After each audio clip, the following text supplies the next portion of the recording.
Buka. Buka camnya. Saya yang punya aturan di sini karena ini koma saya. Saya harus tegas supaya meminimalisir penghujatan. Saya tidak menghujat sebelum saya buka camnya. Aturan di koma saya buka cam. Apakah telinga Anda sulit untuk? Kenapa kalian sulit sekali mengikuti aturan? Ini cara supaya tidak ada penghujat. Silakan. Saya mau membuka. Ini kan saya kok nyerocos si Bunda. Saya mendukung Wajar Bunda. saya nyerocos karena saya banyak menghadapi kalian yang menghina agama Islam dan menipu. Kan dari tadi saya mau buka, Bunda ngomong terus sebentar. Hak saya bicara. Saya minta kamu untuk buka kamera. Saya sudah undang kamu buka kamera. Silakan. Oke. Sebentar ya. Oke, mantap. Selamat. Bapak, tolong arahkan wajahnya ke terang biar kami bisa melihat. Saya tidak tahu sewaktu-waktu Anda bisa menghujat agama Islam, kami bisa screenshot Anda dan karena ini di-live-kan di YouTube.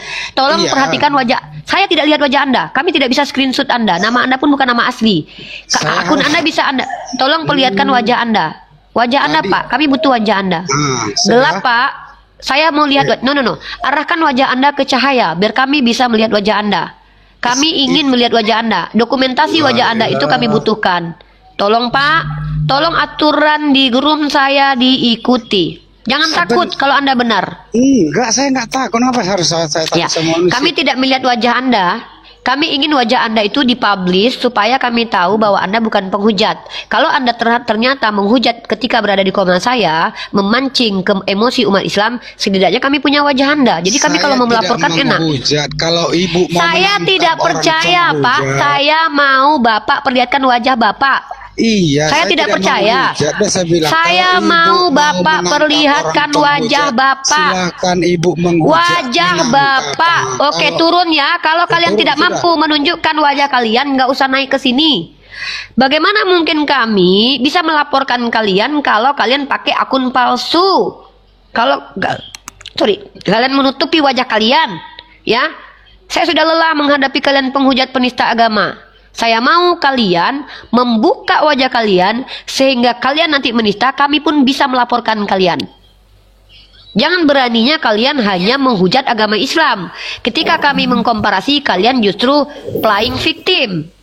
Oke, Pongadel, Muslim atau non-Muslim? Bang Dole standby. Non-Muslim. Ini belum itu semua ya. Saya nggak bisa nampak orang, nggak bisa menaikkan orang. Oke, mantap. Daule standby, Pengadel, Daule kawal Uni, Bang Naga kawal saya. Pengadel, non-Muslim, silakan Anda punya hak bertanya dan punya hak untuk menyatakan di sini. Tenangkan kamera Anda biar saya bisa berkomunikasi dengan Anda dengan cara baik. Oke, Bang Naga Laut, mungkin saya ini dulu ya, kelola akses moderator, kelola tamu. Oke, sudah saya birukan. Oke, selamat siang Bang Pengadel di room Uniriva. Room ini saya dedikasikan untuk non-muslim untuk mengetahui kaidah Islam yang saya pelajari sesuai dengan kemampuan saya. Kalau kalian di sini menghujat, maka kami berhak untuk menggunakan jalur hukum melaporkan kalian dengan catatan harus sesuai dengan esensi penghujatan sesuai undang-undang negara kita. Nah, Pengadel, silakan mau bertanya atau mau menjawab? Mau bertanya saja. Silakan saudaraku. Kita kan mau belajar saja, ingin tahu saja tuh. Teman-teman tolong di screenshot akun bernama Tukang Kritik, cari teman-teman tim di bawah. Ajaran cabul lah Bu. Ini sebuah pernyataan bukan pertanyaan. Tolong masuk ke akun dia dan tolong di foto. Saya akan sebutkan akun ini penting sekali. Kita harus beramai-ramai mengawal negara kita untuk lebih tenang ya teman-teman. Dengan cara apa? Aktif. Teman-teman netizen, dengan penuh cinta, saya memohon dengan sangat. Tolong yang menghujat membuat statement baik Islam ataupun Kristen, fokuskan. 3.827 pengikut, saya sudah screenshot. Dia di sini menuliskan bionya mengkritik itu adalah cara rakyat menyampaikan inspirasi, menyiarkan berita. Tukang kritik ini akunnya itu pengkritik 669. Tolong masuk ke bio dia dan tolong masuk ke komal dia, cari data dia sebanyak-banyaknya karena dia telah mengatakan ajaran Islam ajaran cabul lah Bu. Ya, saya sudah screenshot, ini bukti-buktinya nanti. Ini untuk menunjukkan bahwa kita ini sangat kooperatif teman-teman ya. Saya sangat mendukung pemerintah kita ya. Teman-teman semua bentuk penistaan di live di typing dan juga ya tolong di SS ya. Teman-teman, saya sangat berterima kasih dengan kerjasamanya kita nanti untuk jangan hanya penista yang ada di Komal yang kita pantau, tapi juga yang di typing ya. Yang Islam saya ingatkan, yang Islam jangan pernah menghujat ya, karena saya tidak bertanggung jawab dengan kalian. Tolong yang di bawah yang menghujat langsung masuk ke Komal dia, ke TikTok dia, lalu foto-foto keluarga atau foto apanya tolong di screenshot semuanya sebelum dia memprivatkan akunnya ya, please. Langsung cepat gercep aja. Langsung kalian lihat itu penistaan, masuk ke Komal, ke TikTok dia, screenshot, tunjukkan, nanti kita kumpulkan data-data dan buktinya untuk kita bersama-sama melaporkan ya. Mudah-mudahan ini meminimalisir penghujatan. Baik, Pak Pongadel, silakan bertanya atau ditanya? Mau bertanya saja. Silakan, brother. Kalau di Islam itu Allah itu seperti bagaimana kah? Masya Allah, pertanyaan bagus. Pertanyaan bagus dari Pongadel. Allah adalah nama Tuhan kami umat Islam. Bagaimana bentuk Allah? Dalam Al-Quran, Allah dikatakan laisa kamislihi syai'un. Tidak semisal. Ya, tidak semisal dengan apapun. Pongadel di mute dulu ya. Pongadel di mute dulu lah. Oke. Kenapa Pongadelnya turun? Oke, saya jawab. Dalam agama Islam, Tuhan itu tidak berbentuk, tidak berkelamin, tidak mati, tidak butuh makanan, tidak butuh pasangan, tidak membutuhkan ciptaannya. Allah Subhanahu wa taala itu wujud. Wujud artinya ada. Ada maksudnya adalah eksis. Nah, segala sesuatu yang ada bukan berarti harus berwujud. Ya. Nah, ketika umat Kristiani bertanya atau nonis bertanya, bagaimanakah wujudnya Tuhan umat Islam? Sebenarnya kalau kita komparasikan mencari kesamaan antara Tuhannya orang Yahudi sama dengan Tuhannya orang Islam, tidak berbentuk, transenden, dan juga tidak mampu kita untuk juantahkan. Pengetahuan kita tentang Tuhan tentu dari Tuhan itu sendiri. Maka dengan demikian dikatakan Tuhan yang berbentuk bukanlah Tuhan tradisi agama Samawi, tapi tradisi agama pagan. Seperti adanya dewa-dewa Osiris, Zeus, itu tidak berasal dari agama Samawi. Agama Samawi mengenal Tuhan yang transenden, tidak berbentuk dan bukan manusia. Terima kasih, Pongadel. Lanjut pertanyaannya. Kalau ingin membantah, silakan bawa antitesis dengan menggunakan data. Kalau Anda membutuhkan data, saya akan tunjukkan ayat-ayatnya. Silakan. Kalau mau membantah, kayaknya kami tidak, maksudnya kan kami tidak mendata untuk membantah mengenai itu. Oke. Kan saya masukkan untuk bertanya saja, ingin tahu. Silakan, saja. brother. Anda ingin tahu untuk belajar kan? Ingin tahu dan belajar itu kayaknya saya kurang paham. Oke, belajar adanya transfer knowledge. Ya, belajar mengajar itu adalah adanya transfer knowledge dan juga transfer attitude dalam proses belajar mengajar. Ya, jadi ketika kamu bertanya kepada saya, kamu percaya bahwa saya bisa menjawab pertanyaan kamu. Itu secara psikologi, karena kalau tidak ngapain kamu tanya saya. Dan saya sebagai orang yang memberi jawaban harus memastikan apakah kamu paham dengan jawaban saya. Maka pertanyaannya adalah, kamu mengerti tidak dengan jawaban saya tadi? Tadi sebagian saja, karena tadi saya tiba-tiba keluar, yang tadi kasih keluar atau bagaimana ya? Moderator, hati-hati ya, jangan jatuh, gampang. sinyalnya jatuh. Jatuh, tidak dikeluarkan. Oh, begitu ya. Kita tidak akan menurunkan dan kita tidak akan menaikkan dulu biar enak satu-satu pertanyaan. Ini saya lagi tukang kritik ini. Cabul ajaran sampai santri hamil. Kita lagi screenshot dia semua. Ya, tolong Bang ya, kita kerjasama. Bisa saya bertanya lagi, Bu? Yang poin pentingnya dari yang mengenai Allah itu yang bagaimana ya, Bu? Poin pentingnya adalah Allah itu tidak sama dengan makhluk. Baik secara bentuk, wujud, dan juga sifat. Karena tidak ada yang mampu dan sama dengan Allah, karena Allah adalah pencipta yang tidak diciptakan. Begitu. Begitu, Bu. Oke, tadi Ibu bilang mengenai bahwa Allah itu tidak sama dengan makhluk atau apa ya, Bu? Begitu ya, Bu? Ya betul, brother. Terus yang mengenai Al-Quran itu munculnya dari mana ya, Bu? Al-Quran itu adalah perkataan Allah berupa pewahyuan. Definisi wahyu dari kata wa, ha, dan ya. Arti wahyu adalah cepat dan tersembunyi. Wahyu atau revelation atau apokalipsis adalah penampakan atau informasi dari Tuhan direct Bisa jadi melalui perantaraan para malaikat, bisa jadi Tuhan langsung memasukkannya ke dalam hati para nabinya, bisa jadi melalui mimpi. Tradisi ini juga diimani oleh orang-orang Yahudi dalam Bilangan pasal 12 ayat 6. Dalilnya adalah, jikalau ada nabi di antara kamu, maka aku Tuhan akan berbicara melalui mimpi. Artinya, dalam ranah tradisi agama samawi, yaitu agama orang Yahudi, percaya malaikat menyampaikan firman Tuhan, para nabi menyampaikan firman Tuhan. Bahkan para nabi ini bergelar haroeh dalam tradisi Yahudi. Nah, tradisi agama Semitik itu adalah agama yang mempercayai Tuhan menyatakan dirinya melalui perantaraan malaikat dan juga nabinya. Di Islam juga sama, karena memang tradisi agama Semitik itu juga kental di dalam Islam. Kami mengimani adanya nabi dan rasul. Setiap rasul pasti nabi, setiap nabi tidak pasti rasul, bukan berarti pasti rasul. Rasul adalah nabi yang diutus untuk menyampaikan ajaran kepada suatu kaum. Maka kami tahu Allah itu berdasarkan apa yang diinformasikan oleh nabi dan rasul. Ciri-ciri nabi dan rasul adalah ada memiliki 4 sifat wajib. 1. Fatonah, cerdas. Yang kedua, amanah, bertanggung jawab. Yang ketiga, sidik, menyampaikan kebenaran. Yang keempat, tablik, yaitu menyampaikan. Maka kalau ada orang yang mengaku nabi tapi penipu, pendusta, dan terbukti penipu dan pendusta, maka fix itu nabi palsu. Silakan. Begitu. Oh iya Bu, terus tadi Ibu bilang Allah itu tidak mempunyai bentuk. Terus bagaimana dia bisa memperlihatkan Al-Quran itu atau menurunkan atau bagaimana ya sampai nabi-nabi mengatakannya atau bagaimana Bu? Oke, pertanyaan bagus. Ini berbicara tentang transmisi Al-Quran. Kalau Allah tidak berbentuk, lalu bagaimana Al-Quran itu bisa hadir?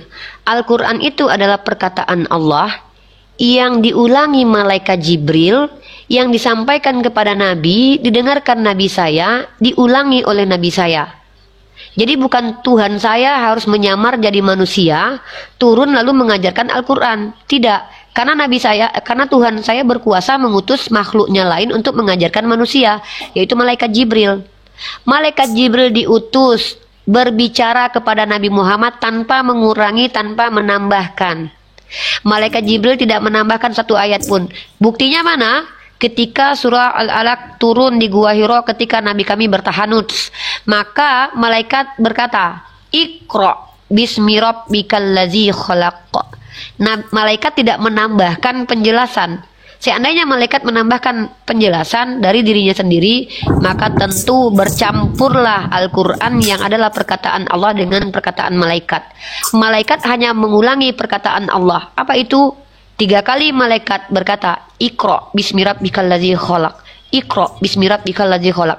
Tidak ditambah, tidak dikurangi. Artinya malaikat mengutipkan perkataan Allah, menyampaikannya kepada Nabi Muhammad SAW. Begitulah cara Al-Quran disampaikan kepada kami.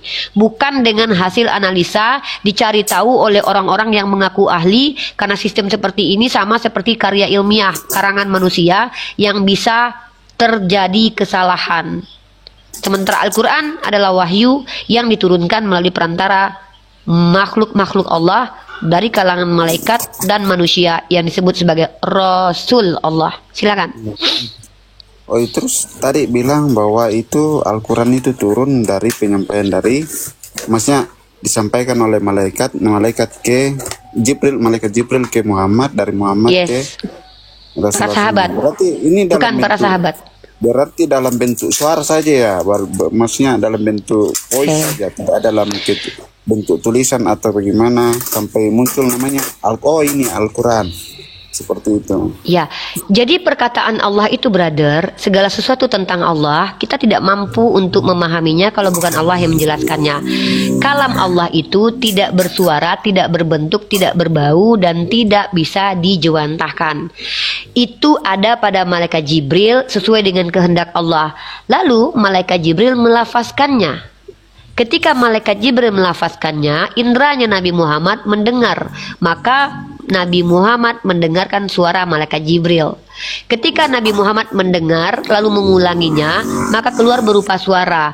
Maka sahabat mendengarkan suara Nabi Muhammad yang membawa kalam Allah. Suara Nabi Muhammad, suara malaikat Jibril itu ciptaan Allah. Tapi kalam yang dibawa itu adalah kehendak Allah yang dibawa oleh malaikat untuk disampaikan kepada Nabi. Contoh, saya membawa produk fikir saya ke kamu. Ya, saya ingin mengatakan bahwa Pongadel adalah orang yang ganteng. Saya masih terbesit di pikiran saya. Ya. Lalu saya ingin saudara saya, anak saya menyampaikan kepada kamu, saya utus anak saya. Tanpa saya tambahkan, tanpa saya kurangi. Saya katakan kepada anak saya mau Arum berjumpa dengan kamu, lalu mengatakan yang saya persis ulangi. Pongadel adalah orang yang ganteng. Anak saya Arumi itu mendengarkan suara saya. Oke, lalu Arumi datang kepada kamu, lalu mengatakan, Pongadel anak yang ganteng. Arumi mengutip perkataan saya. Anak saya namanya Arumi. Maka anak saya penyampai perkataan saya.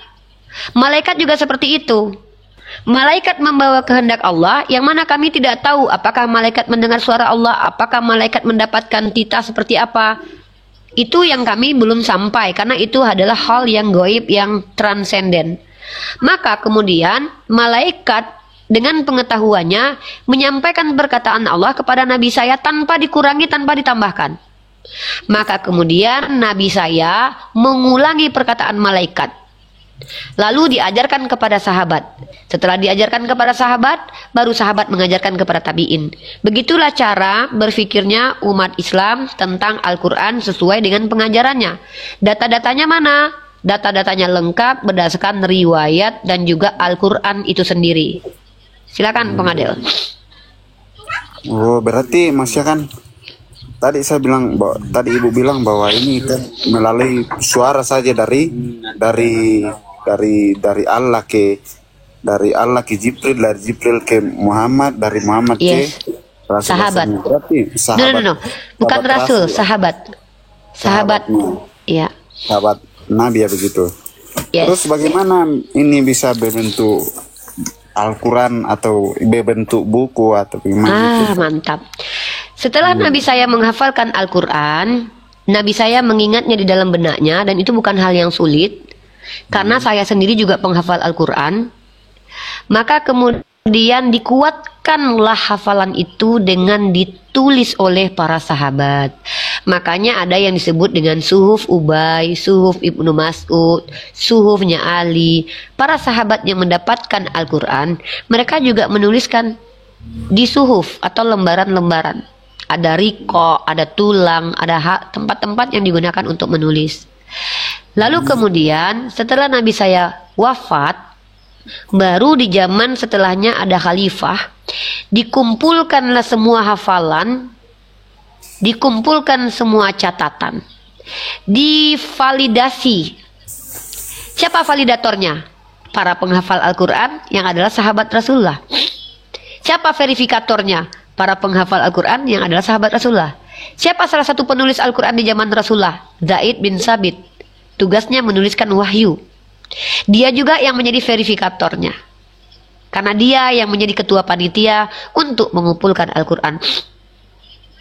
Maka Zaid yang adalah penulis Al-Quran punya kapasitas menuliskan Al-Quran kembali, mengumpulkan Al-Quran kembali di zaman Sayyidina Abu Bakar Shiddiq. Karena apa? Karena Umar Ibnu Khattab khawatir pada waktu perang Yamamah kalau tidak salah, banyaknya penghafal Al-Quran yang wafat. Sebagai manusia dia khawatir kalau nanti tidak ada lagi yang menghafal Al-Quran. Maka dibukukanlah Al-Quran. Oh. Jadi jelas, penulis Al-Quran itu jelas. Siapa? Bisa dijawab. Oke. Silakan. Terus ini pemahaman saya kan selama ini yang saya dengar ya Bu. Ya. Maksudnya kan ini Al-Quran itu turun dari entah itu dari sorga atau dari mana, itu yang saya dengar saja Bu ya. Nah tadi Ibu sudah bilang bahwa Al-Quran itu ditulis oleh sahabat-sahabat para nabi ya gitu.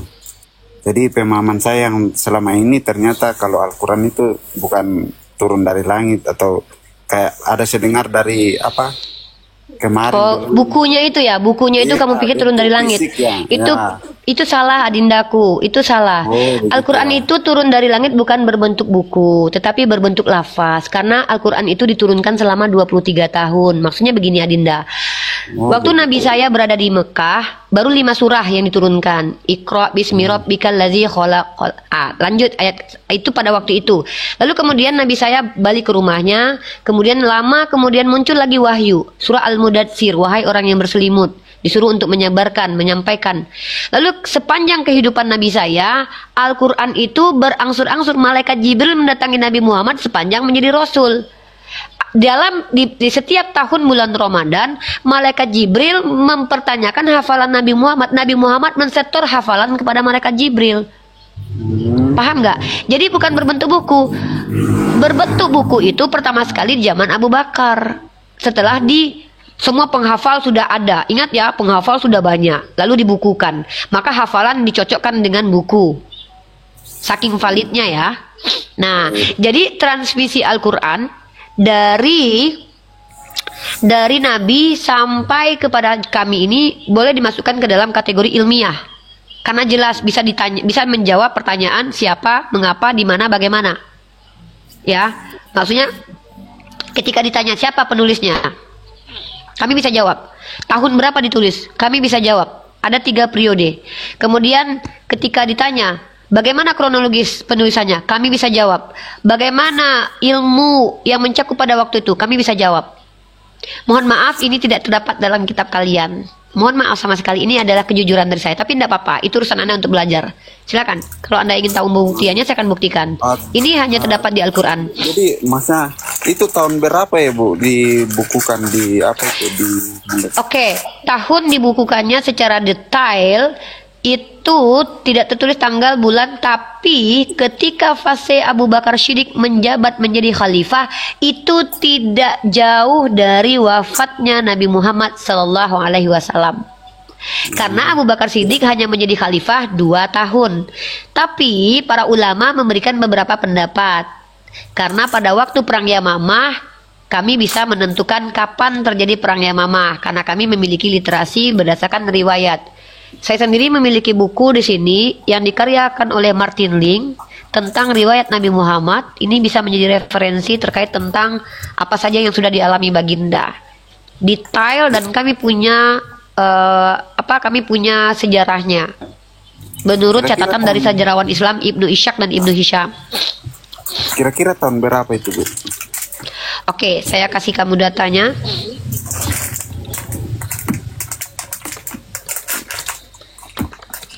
Di mute dulu brother biar tidak berisik ya.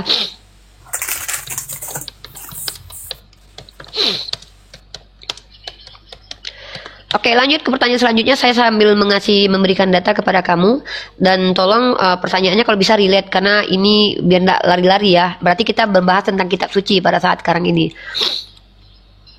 Saya kasih kamu sumber yang mudah kamu lihat. Ini ada sumber salah satu organisasi besar di Indonesia. Biasanya saya kalau website itu ada 3 sumber yang saya pakai. Muhammadiyah, NU, dan Al-Manhaj ya. Tapi website lain saya bukan menafikan, tapi saya tidak terlalu percaya karena khawatir tidak mengikuti parameter ilmiah ya. Oke, saya akan bacakan. Bentar. Oke, ini menurut para ulama kami ya. Pertama adalah kodifikasi Al-Quran. Kalian lihat dalam NU online, judulnya adalah Sejarah Kodifikasi Al-Quran di Masa Rasulullah. Jadi periode pengkodifikasian Al-Quran itu ada 3 periode. Di zaman Rasulullah, di zaman Abu Bakar, dan di zaman Utsman ibnu Affan. Ya, nah nanti saya akan tanya kepada teman-teman Kristen, bukan kamu ya Pak Del. Boleh nulis di bawah. Saya mau tahu siapa nama asli yang nonisasi Bible ya. Tahunnya kapan, siapa orangnya, apa otoritasnya. Kalau tidak bisa menjawab, kalian cari tahu dulu sebelum typing tentang Al-Quran ya. Oke. Tapi saya pastikan kalian tidak bisa jawab itu. Karena memang kalian nggak tahu. Nggak ada literasinya. Bentar.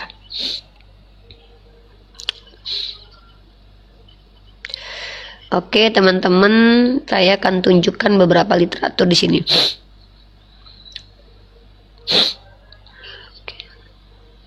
Bentar.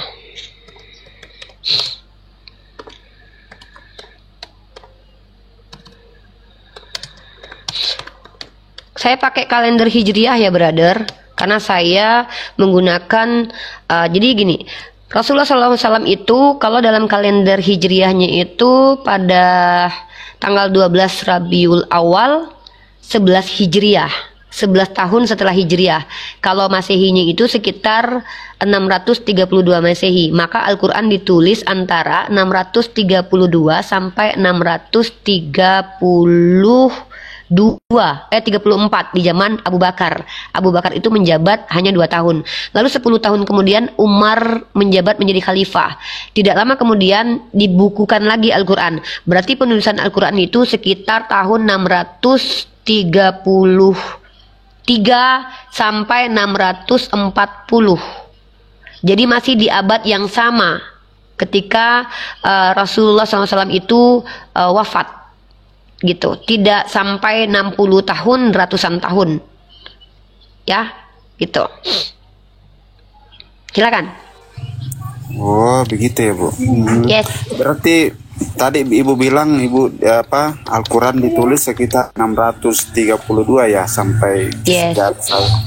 baru dari yang saya dengar dari apologet Kristen, kemudian dari buku-buku yang saya baca bahwa Alkitab orang Kristen itu ditulis selesai dikanonkan tahun 321 gitu. Ya, gini, kanon yang mana dulu? Kitab orang Kristen ini kan ada 2 fase. Kanon Perjanjian Lama atau kanon Perjanjian Baru. Masalahnya Perjanjian Lama sendiri, kalau kamu merujuk kepada Septuaginta, itu tidak full ada sebagaimana Perjanjian Lama ada sekarang di abad sebelum Masehi. Karena yang ada itu justru hanya Septuaginta, Pentateuch, 5 kitab Musa saja. Jadi justru memang kami lagi mencari tahu juga kapan pertama kali kitab kalian dikanon, sehingga terjadi tumpukan kitab dari Perjanjian Lama ke Perjanjian Baru. Mohon maaf, Bu. Setahu saya tidak ada lagi perkanonan setelah 321 ke atas, maksudnya 400, 300, 500 deh, setelah ya gitu, Bu. Iya, kamu tahu tidak antara Kristen Ortodok, Kristen Katolik, Ortodok Yunani, Ortodok Oriental, Ortodok Yunani, Katolik, Protestan itu memiliki perbedaan jumlah kitab. Tahu nggak itu? Itu termasuk kanon kitab yang berbeda-beda. Tahu. Nah, jadi Yahudi kalau juga kamu mau membahas, kalau kanonisasi kitabnya orang Protestan justru muncul di abad ke-16 loh. Karena kalian menghilangkan Deuterokanonika. Sementara kalau kalian ikuti kanonnya Katolik, harusnya kalian ikuti Deuterokanonika. Katolik punya 72 kitab, kalian punya 66 kitab. 66 kitab itu hadir di abad ke-16. Oh, kalau 16 itu saya tidak tahu, tapi maksudnya kan Protestan hadir di abad ke-16, brother. Itu saya pengetahuan saya saja, buat saya tidak mengganggu itu literatur. Tidak apa-apa. Saya harus memberikan wawasan supaya kalian juga belajar agama kalian secara sistematik. Jadi ketika kalian belajar agama saya, kalian ke-trigger juga belajar agama kalian sehingga kalian tahu sejarah agama kalian. Nah, saya katakan kitab orang Protestan itu terkanon dengan membuang kitab Deuterokanonika. Artinya ada kanon baru kan? Karena kalau mengikuti kanon yang lama harusnya kalian masuk 72 kitab. Tapi karena kalian Protestan hadir di abad ke-16, kalian hilangkan Deuterokanonika. Tapi kalian cuma ambil 66 kitab. Itu kanon baru kan namanya. Kanon itu kan pengumpulan Tahu tidak arti kanon itu apa? Kanon itu artinya menstandarkan, standarisasi. Katolik sudah memiliki kanonisasi di antaranya 72 kitab. Dan ternyata Protestan mengkanon baru dengan caranya adalah mengeluarkan yang dianggap apokrif, yaitu Deuterokanonik. Makanya Protestan cuma punya 66 kitab. Sementara Katolik punya 72 kitab. Ortodok Oriental, mereka punya perbedaan jumlah kitab. Kanon itu artinya apa? Menstandarkan kitab suci. Oh, ini kitab suci. Yo, ini diterima kitab suci, dikumpulkan jadi satu. Oh, ini bukan, kita buang. Ini kita keluarkan. Barnabas itu bahkan pernah masuk ke dalam kodeks. Kalau Anda pelajari Kodeks Sinaiticus, Kodeks Vaticanus, Kodeks Bible. Coba pelajari itu dalam sejarah. Kalian tahu siapa pengumpul kodek-kodek itu? tentu kalian tidak akan bisa berikan nama kepada kami. Kalian juga tidak akan bisa beri nama kepada kami siapa orang yang punya otoritas mengkanon atau menstandarkan Bible. Kalau Al-Quran jelas, namanya siapa? Zaid bin Sabit. Tahunnya berapa? 600, sekitar 632 Hijriah. Tidak lama setelah baginda wafat. Karena perang Yamamah terjadi pada tahun 632. Setelah perang Yamamah terjadi, Umar ibn Khattab menyarankan untuk membukukan Al-Quran pertama sekali. Maka antara penulisan Al-Quran secara keseluruhan dibukukan, dimushafkan, dengan meninggalnya baginda hanya berbeda 1 tahunan. Tapi kalau penulisan Bible sekitar 80 tahunan dengan Yesus. Nah, ini saya punya data buat kamu. Silakan kamu cross check terkait tentang siapa penulis Bible. Ini dari Katolik. Kamu boleh percaya atau tidak. Kamu boleh bantah kalau memang ini tidak masuk ke ranah yang dipercaya. Tapi setidaknya ini salah satu referensi. Ya. Contohnya gini. Ini adalah Catholic Identity, ya. Professional Development and Research, ya. Ini adalah, saya tidak mau memaksakan kalian percaya, tapi ini salah satu referensi. Di sini judulnya adalah siapa penulis gospel. Mari kita terjemahkan ke bahasa Indonesia, ya. Oke. Saya nggak tahu apakah di gereja kalian diajarkan kritik teks. Apakah kalian diajarkan untuk mengetahui sejarah gereja, sejarah Katolik? Saya nggak tahu ya. Nah, mari kita bahas di sini siapa yang menulis Bible. Dan teman-teman perhatikan di sini. Menurut website ini, teman-teman, resource-nya ini ya, Catholic Identity, BNE, Catholic Edu, AU, Scripture, Seedpex, ini ya. Ini ya, kalian boleh screenshot link ini untuk mengkonfirmasi. Ini kita lihat di sini, teman-teman. Kita lihat siapakah penulis kitab kalian.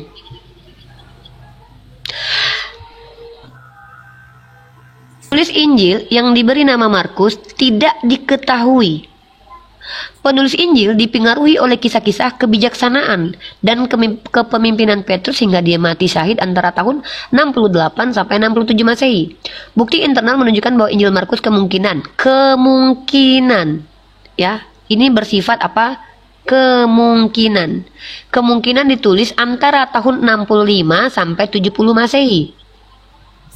Ya, setelah kematian Petrus dan menjelang atau pada akhir perang 4 tahun antara Israel dan Roma. Artinya, justru setelah Petrus meninggal, Injil Markus ditulis. Maka verifikatornya dipastikan bukan Petrus. Ya kan? Verifikatornya. Dan ini pun masih kemungkinan, belum pasti. Dan menjelang atau pada akhir perang 4 antara Israel dan Roma. Perang ini mengakibatkan kehancuran Yerusalem. Ini kalau nggak salah Raja Titus ya, pada tahun 70 Masehi. Kalau tidak salah ini Raja Titus. Menurut tradisi, ini menurut tradisi, konfirmasinya saya nggak tahu dari mana. Injil ini ditulis di Roma. Namun beberapa orang percaya bahwa Injil ini ditulis di lokasi yang lebih pedesaan karena kurangnya gambaran perkotaan. Injil Markus sebagian besar ditulis oleh komunitas non-Yahudi. Sementara Yesus sendiri berbahasa Yahudi, berbahasa Ibrani, tapi penulisnya ternyata non-Yahudi. Hal ini dibuktikan dengan kurangnya intertekstualitas dengan kitab suci Ibrani. Ini berarti hanya ada sedikit bukti adanya hubungan dengan kata-kata frasa dan gagasan dari kitab suci Ibrani dalam Injil Markus. Tampaknya, ini masih praduga, yang menulis untuk orang-orang yang mengetahui dan menggunakan bahasa Latin. Ya, oke, lanjut. Oke, Matius. Di sini penulisan Injil yang menyandang nama Matius juga tidak pasti. Secara umum diterima bahwa penulisnya bukanlah Rasul Matius, ternyata bukan Matius. Secara umum diterima bahwa penulisnya bukanlah Rasul Matius. Penulisnya mungkin, masih berkemungkinan, adalah seorang mu'alaf Yahudi yang mengenal hukum Torah. Ternyata masih berkemungkinan. Lanjut, Lukas. Penulisan Injil yang menggunakan nama Lukas juga tidak pasti. Ya, lanjut, Yohanes.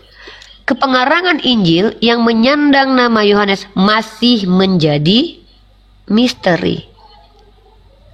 Oke, ya. Oke, Al-Quran. Al-Quran memiliki literatur yang disebut dengan hadis.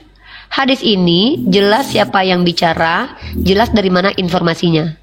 Pertama, Al-Quran berbahasa Quraisy itu ada dalam kitab hadis 3244. Lanjut, Al-Quran dituliskan dengan fasih. Bahkan pengajaran malaikat pun kita punya riwayatnya, punya informasinya. Pengumpulan Al-Quran kita punya informasinya. Dan kalian boleh buka dalam buku yang dipakai di kampus-kampus bab pengumpulan Al-Quran yang ditulis oleh Dr. Ilyas, seorang ilmuwan Islam.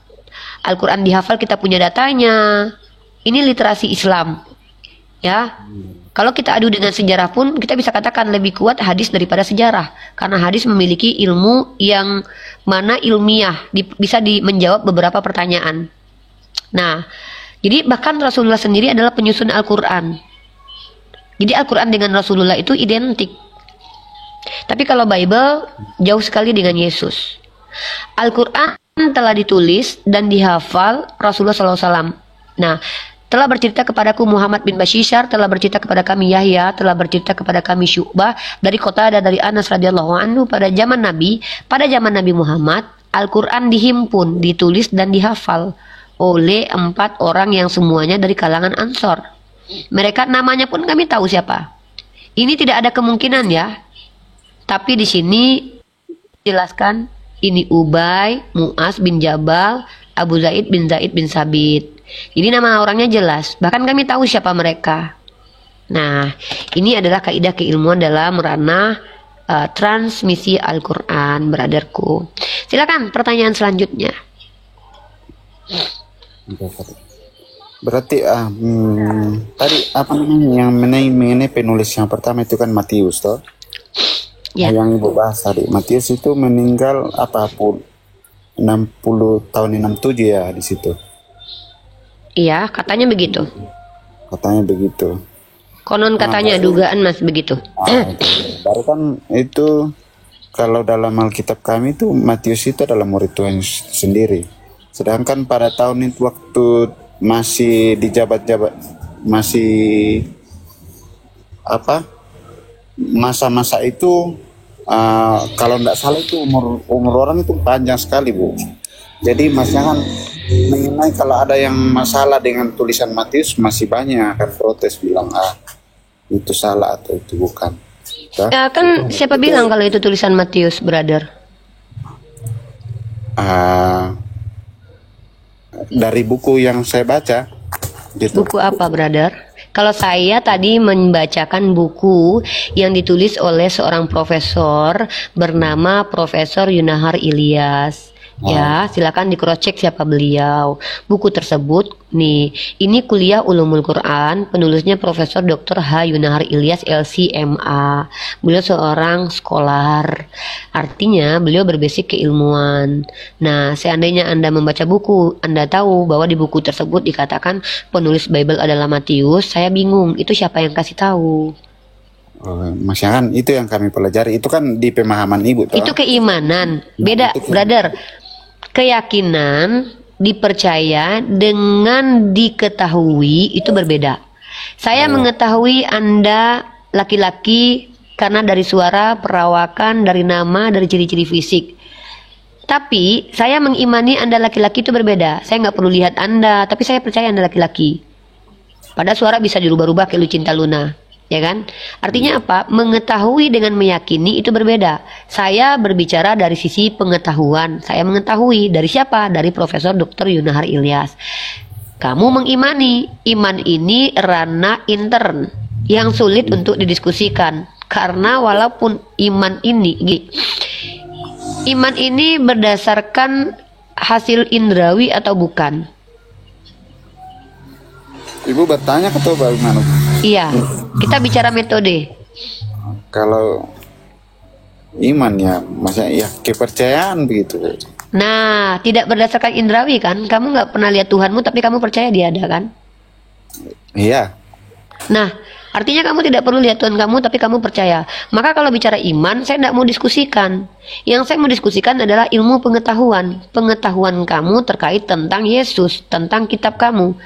Di sini saya mendapatkan informasi pengetahuan bahwa menurut website Katolik Identity penulis Matius tidak jelas, penulis kitab Markus tidak jelas. Lalu ketika kamu katakan kamu tahu penulis Matius adalah Matius, itu iman atau pengetahuan? Nah, itu sekarang itu adalah iman saya. Kemudian Nah, kalau iman saya tidak perlu tanyakan. itu pertama, Bu. Pertama, kemudian iman, karena itu yang saya percayai. Ya, kalau itu tidak masalah. Saya tidak mau mendiskusikan iman, ya. Maksudnya kalau kamu beriman, dogma saya tidak peduli. Saya tidak membahas dogma di sini. Betul, Pak. Saya mau kita berdasarkan keilmuan. Kalau mau dikatakan fakta sejarah, tolong tunjukkan sejarawan dan buku sejarahnya. Gitu. Masalahnya begini, Bu. Saya tidak membahas masalah sejarah, masalah bukti, karena memang saya tidak mengejar itu. Bukan di bidang itu. Kita hanya Ya, enggak, saya justru menunggu, brotherku. Saya tidak memaksakan Anda menjawab karena saya juga tidak mau orang yang tidak punya kapasitas menjelaskan. Karena saya tahu Anda tidak punya kapasitas, maka saya tunjukkan beberapa literatur bahwa saya mendapatkan informasi bahwa penulis kitab kalian itu tidak jelas dan penuh dengan misteri. Nah, ketika kalian yang tidak tahu mengatakan bahwa penulis kitab kalian itu jelas, maka ini menjadi pertanyaan kemudian, dari mana kalian tahu?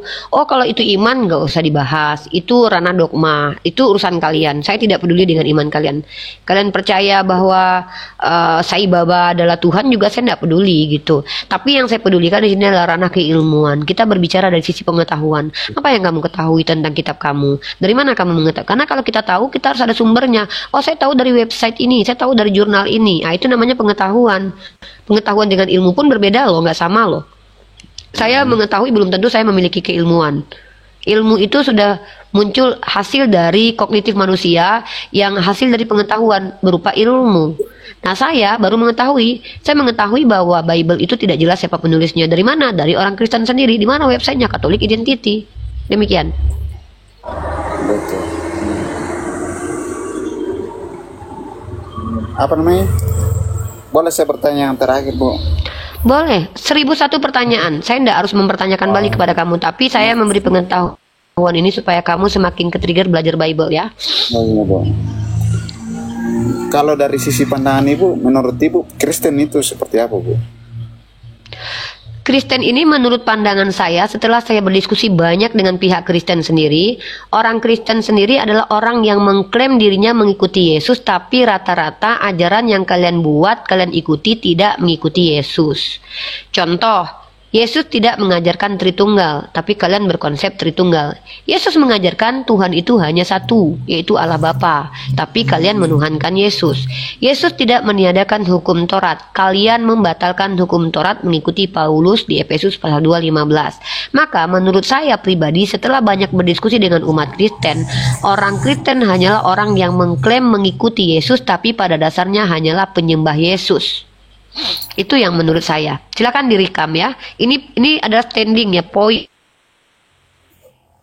Standing point saya terkait pertanyaan saudara saya.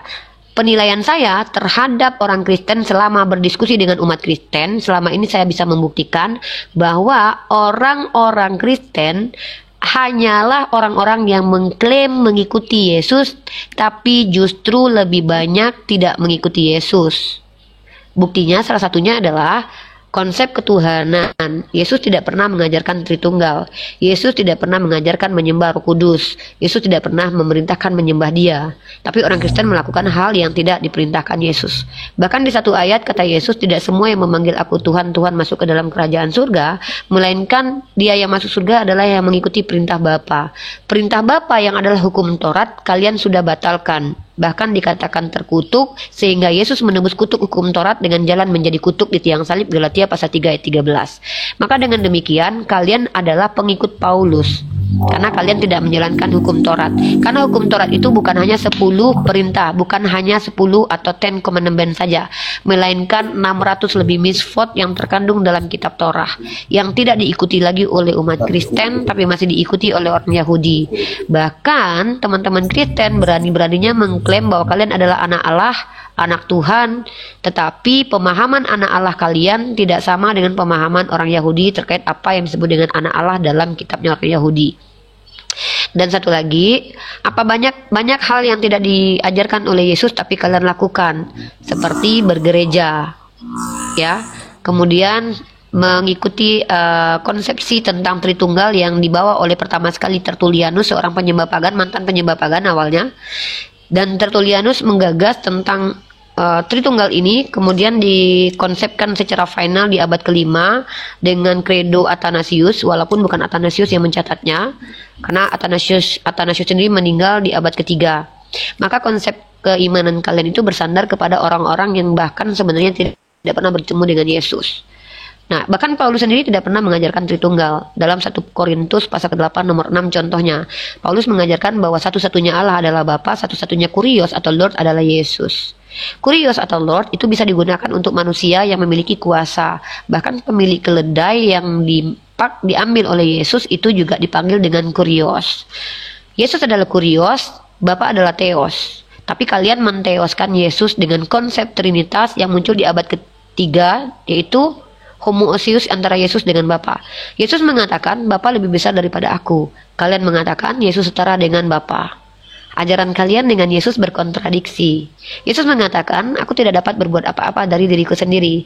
Kalian mengatakan, Yesuslah yang berkehendak atas segala dunia ini. Apa yang Yesus persaksikan tentang dirinya, kalian tolak dengan mengeksplisitkan dalil implisit, mengimplisitkan dalil eksplisit. Begitu brotherku. Tapi silakan dibantah kalau saya salah. Ini adalah hasil wawasan saya setelah 6 tahun berdiskusi dengan umat Kristen. Karena tentang bagaimana konsepsi Trinitas sendiri antara orang Kristen satu dengan Kristen lain itu berbeda-beda. Analoginya berbeda, cara memahaminya pun berbeda. Makanya muncul aliran-aliran Marcionisme, Sabellian, Nestorian. Karena perbedaan pendapat tentang konsepsi siapa Yesus. Begitu. Silakan brother. Oh iya, itu kan pemahaman ibu tentang yang pengetahuan. Iya, itu pengetahuan kan saya. Pengetahuan ibu tentang agama Kristen. Yes. Kemudian sudah masuk dalam, kalau tidak salah, pemahamannya, karena ibu kan mendefinisikan Kristen itu seperti bagaimana. Tidak, itu bukan pemahaman, tapi itu statement yang memiliki bukti-bukti. Kristen artinya adalah dari kata Kristos yang ditambahi kata N-nya di belakang, artinya pengikut. Kalau Kristos adalah Yesus sendiri, maka dengan ada kata tambahan N-nya di bawah Kristen, maka merujuk kepada pengikut Yesus. Kalian mengklaim pengikut Yesus, pertanyaannya, apa ajaran Yesus yang dijalankan untuk dirinya sendiri yang kalian ikuti? Kalau kalian memang pengikut Yesus, lalu bagaimana dengan dalil-dalil dalam kitab kalian yang diajarkan Yesus? Apakah kalian ikuti? Maka akan menjadi konsekuensi logik kalau kalian mengklaim pengikut Yesus. Nah, dan lagi pula, asal kalian tahu, ajaran Yesus itu tidak meniadakan hukum Taurat, tapi menggenapinya. Sementara Paulus membatalkan hukum Taurat. Pertanyaan saya, kamu masih menjalankan hukum Taurat nggak? Tidak memakan babi, mata ganti mata, merajam perempuan yang tidak lagi perawan. Apakah kamu mengikuti 600 mitzvot, yaitu hukum Taurat, bersunat, yang masuk di dalam hukum perjanjian kekal antara Allah dengan Abraham di dalam kitab Torah? Milah, Brit Milah, apakah kalian mengerjakan? Tentu tidak. Tapi kalian mengklaim kalian mengikuti 10 hukum Taurat. Saya pun bisa membuktikan kalau kalian bahkan melanggar 10 hukum Taurat.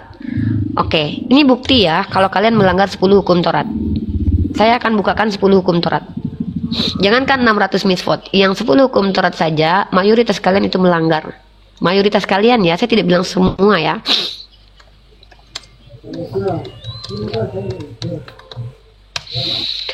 Oke, pertama, jangan ada padamu Tuhan lain di hadapanku. Hukum ini muncul ketika tidak ada Tuhan berwujud manusia. Ini ada di dalam kitab Torah. Musa tidak mengenal Tuhan yang berwujud manusia. Tiba-tiba di abad pertama, kalian mengatakan Yesus adalah Allah juga. Bahkan Roh Kudus adalah Allah. Padahal di sini jangan ada padamu Allah lain di hadapanku. Pada waktu ini Roh Kudus dan Yesus tidak pernah menjadi Allah.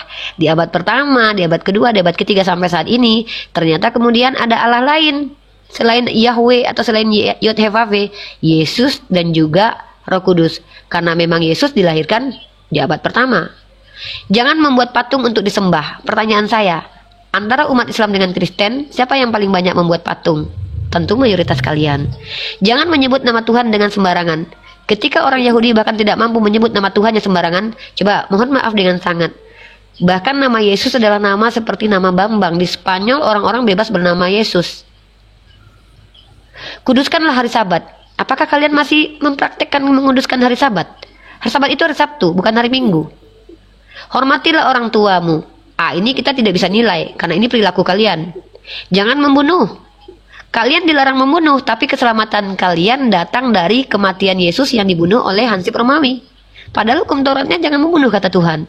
Tapi kalian mengklaim kalian selamat karena Yesus yang dibunuh. Ini kan berkontradiksi. Kemudian jangan berzina. Apa parameter berzina? Parameter berzina menurut Yesus dalam kitab kalian, barang siapa yang melihat perempuan dan menginginkan dalam hati, maka dia sudah berzina. Nah, apakah kalian menikah dengan istri kalian diawali tidak dengan melihat dan menginginkan? Apakah kalian bisa membuktikan semua umat Kristen menikah itu tidak diawali dengan dalam hati? Maka kalau memang semua umat Kristen menginginkan di dalam hati sebelum menikah, artinya sudah berzina. Lalu apa konsekuensi kalau sudah berzina? Jangan mencuri. Nah, ini yang kami tidak bisa buktikan bahwa ini masuk ke ranah perilaku kalian. Saya bisa menunjukkan sekitar 8 atau 7 hukum Taurat itu dilanggar oleh mayoritas Kristen. Begitu. Silakan dibantah, brother. Kalau ada teman-teman Kristen di bawah yang ingin membantah saya izinkan naik. Tapi mohon maaf, harus yang memiliki ilmu ya, bisa membantah saya itu lebih bagus. Biar kalian mencerahkan kawan-kawan Kristen kalian juga. Ini hasil pengetahuan saya. Silakan, Pengadil. Itu kan izin Bu. Ya. Saya tidak mau membantah Ibu karena kedalaman saya tentang Alkitab masih jauh. Terus semangat belajar, brother. Kemudian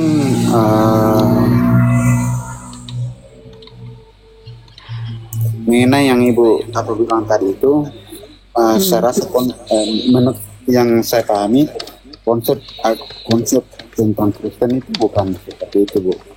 Gitu. Oke, silakan jelaskan, brother. Anda punya hak menjelaskan konsep Kristen, silakan.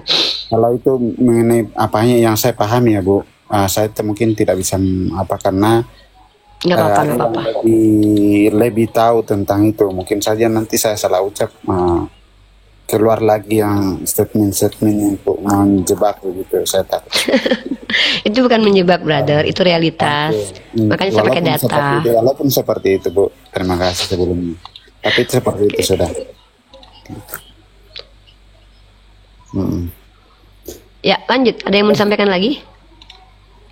Saya rasa saya cuma mau mencari tahu saja pemahaman masalah yang jadi pertanyaan saya. Pertanyakan 1001 pertanyaan tentang Islam. Saya insya Allah kalau mampu menjawab saya jawab.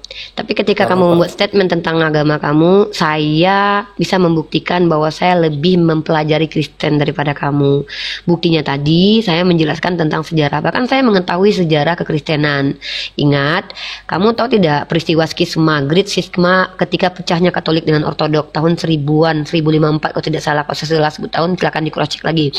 Kemudian munculnya konsili-konsili, ada konsili Nikea, konsili Efesus, konsili Konstantinopel, itu mencoba melawan aliran-aliran yang dianggap bidat pada waktu itu. Ada aliran Nestorian. Nah, ini adalah sejarah gereja, sejarah kekristenan. Kenapa ini harus dipelajari? Penting supaya kita mengetahui bagaimana proses Kristen itu muncul. Nah, kemudian adanya konsili Nikea itu kenapa? Asbab musababnya dikarenakan adanya paham Arius yang berbeda dengan Athanasius. Ternyata ketika konsensus lebih berpihak kepada Athanasius dan dideklarasikan dan disupport oleh Konstantin pada waktu itu sebagai sebagai kaisar pada waktu itu, maka Konstantin lah orang pertama sekali yang menjadikan Kristen sebagai agama di negara pada waktu itu. Konstantin. Siapa Konstantin? Dia mantan penyembah pagan. Dia bukan orang Yahudi, dia mantan penyembah pagan.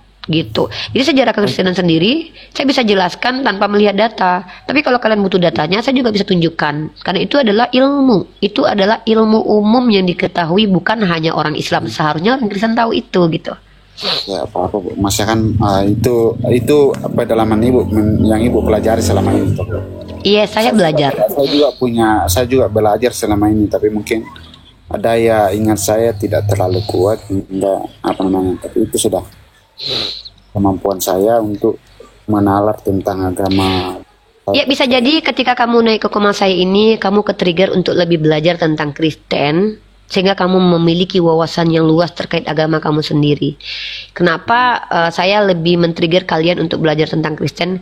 Karena saya entah kenapa yakin ketika kalian betul-betul paham tentang Kristen, insya Allah kalian akan jadi ateis. Insya Allah. Mungkin bukan jadi Islam, tapi lebih ke ateis sih. Ateis. Kalau kalian adalah orang-orang berakal. Itu kan menurut ibu toh. Iya, menurut saya begitu. Menurut ibu. Dan apa pandangan ibu akan Iya. ketika saya belajar Itu terlalu tapi dalam saya ingin kalau kamu berani men-challenge diri kamu, coba kamu pelajari Kristen sebulan, 2 bulan, 3 bulan ini, kalau perlu setahun ini. Tahun depan kamu masuk ke Komal saya kalau Allah masih izinkan saya hidup. Coba saya tantang kamu, apakah kamu masih beriman kepada Kristen? Coba kita lakukan. Kita challenge saja, brother. Coba pelajari Kristen, sejarahnya, sejarah pembukuan kitab, sejarah kanonisasi Bible, sejarah munculnya Tritunggal. Habis itu, saya tunggu kamu tahun depan. Kemudian saya ingin tahu, kalau kamu orang berakal ya, apakah kamu masih menjadi Kristen atau ateis? Saya hanya ingin membuktikan perkataan saya gitu. Jadi saya tidak bilang kamu jadi Islam ya. Maksud saya ketika kamu memperdalam agama Kristen, entah kenapa saya yakin kalau kamu betul-betul serius ya, kamu pelajari Kristen asal muasalnya, kamu baca kitab Kejadian sampai Wahyu. Entah kenapa saya yakin kamu bakalan jadi ateis gitu. Itu menurut saya loh ya. Tapi maksud saya ya, saya tantang kamu, ya buktikan aja kalau nggak percaya gitu. Ini saran ya teman-teman, saran dan analisa. Kalau dikatakan hasutan tuh begini, menghasut itu. Ayo deh kamu jangan jadi Kristen deh. Itu hasutan. Saya nggak perlu menghasut dia. Saya cuma men-challenge dia. Sebentar Bu, mungkin ada yang mau disampaikan, saya ada izin sebentar. Siap. Di mute aja dulu brother. Oke, saya mute. Keren banget ya. Oke, udah keren. Oke, buat teman-teman yang non muslim lainnya silakan naik. Kalau ada yang mau membantah saya silakan naik.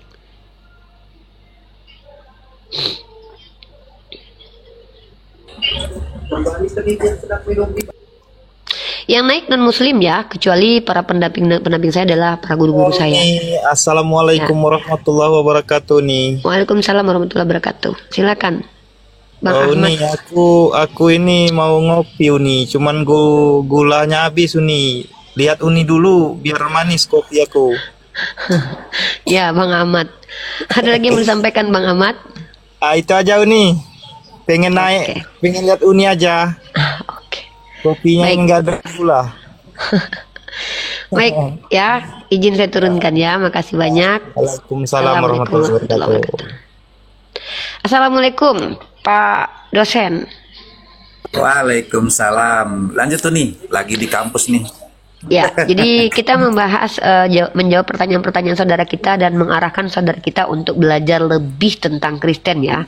Mudah-mudahan dengan dia masuk ke Komal kita, dia akan mulai belajar agama Kristen sehingga dia menemukan yang disebut dengan kebenaran. Insya Allah. Ya, Saya nggak tahu bahasa Jepang atau bahasa Korea atau bahasa Cina nih. Tolong dibuka camnya dulu, brother. Saya nggak bisa sebut nama kamu. Saya nggak ngerti ini. Assalamualaikum Uni. Oh, waalaikumsalam. Ukti, bisa dibuka camnya Ukti? Lagi di rumah Uni nggak pakai kerudung. Oh, jangan gitu ya. Kita harus adil ya. Saya tuntut mereka Kristen membuka cam, tapi saya tidak izinkan kecuali yang memang bekerja. Kalau Pak dosen saya, memang saya tidak mau beliau buka cam ya, karena kode etik ya. Karena beliau ini bukan orang yang akan saya izinkan untuk fight to fight langsung dengan Kristen, tapi menambahkan literasi. Jadi Ukti kalau bisa buka cam baru naik ke atas ya. Kalau enggak. Cuman mau bilang ini aja Uni, tadi saya ada nge-record kan, ada yang live itu kan, ini apa namanya, dia itu menghujat Nabi Muhammad dan isi dalam Al-Quran. Oke, nanti di DM Uni kasih nomor handphone, dikirim ke WhatsApp ya sayang. Siap Uni, siap. Siap ya, Gempur, kita harus record, kita harus kita harus bantu pemerintah kita untuk menenangkan publik, yang kita jangan kasih tempat para penghujat. Iya, kita justru buka komal-komal seperti ini. Menafsirkan isi Al-Quran itu nggak dengan sebenar-benarnya, sesuka hatinya. Dan dia menghujatkan Nabi Muhammad itu waktu menikahi Siti Aisyah itu kalau nggak salah usia 9 tahun ya Uni ya. Nah dia di situ kalau nggak salah dia tuh melecehkan bahwasannya seperti menggauli selangkangan lah, apalah gitulah kata dia seperti ya, itu. direkam aja, nggak apa-apa. Nanti kita bahas. Direkam saja. Oke, nanti Uni tunggu ya lewat WhatsApp.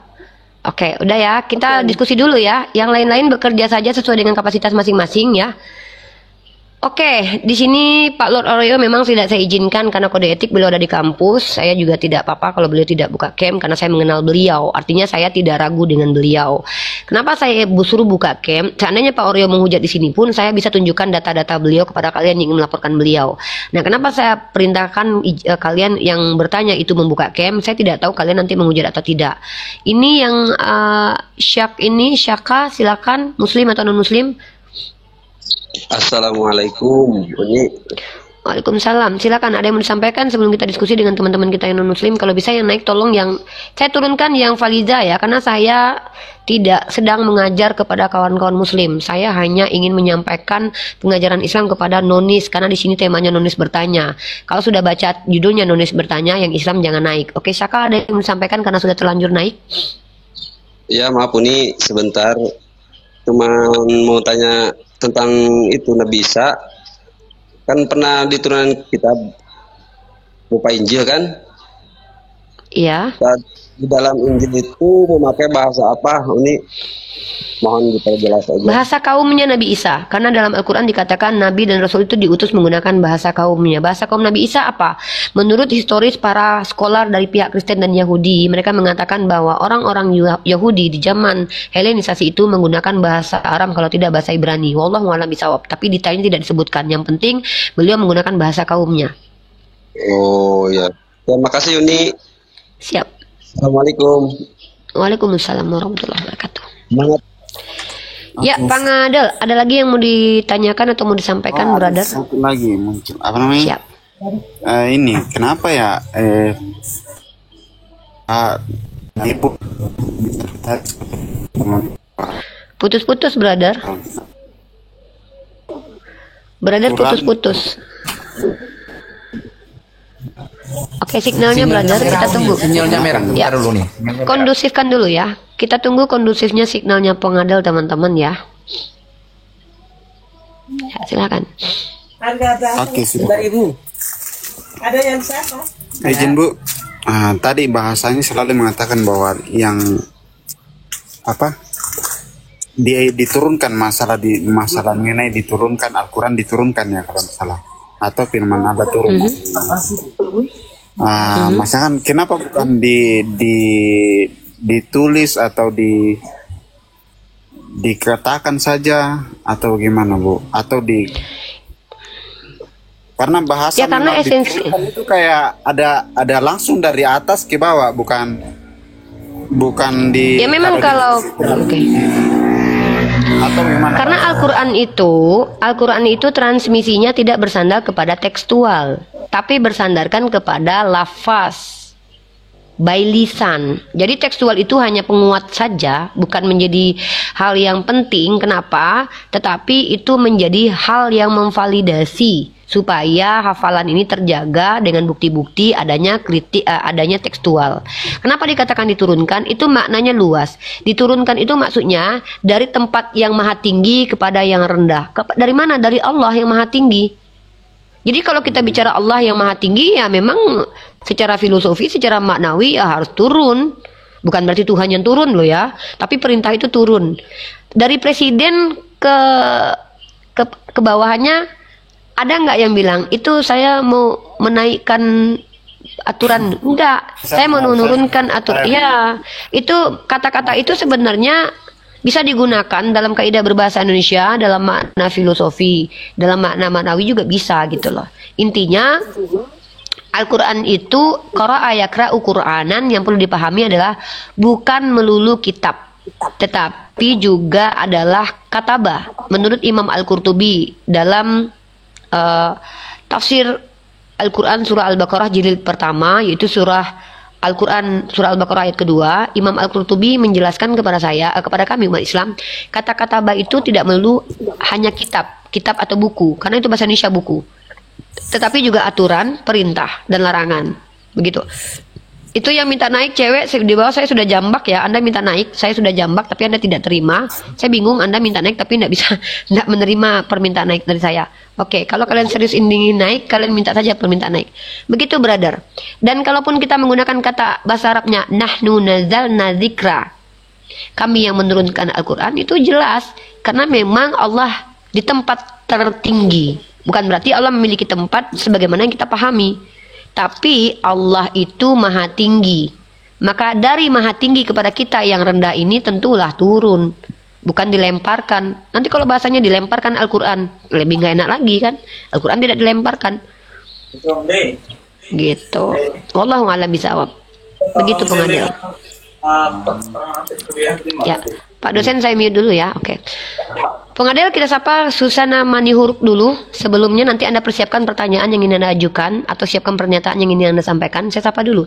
Susana Manihuruk, tolong dengan sangat dibuka camnya karena di tempat ini kita meminimalisir penghujatan. Saya tidak mau ketika saya membalas kalian menampar dengan kitab kalian bilang saya menghujat karena kalian potong videonya sementara nanti kalian sendiri yang menghujat.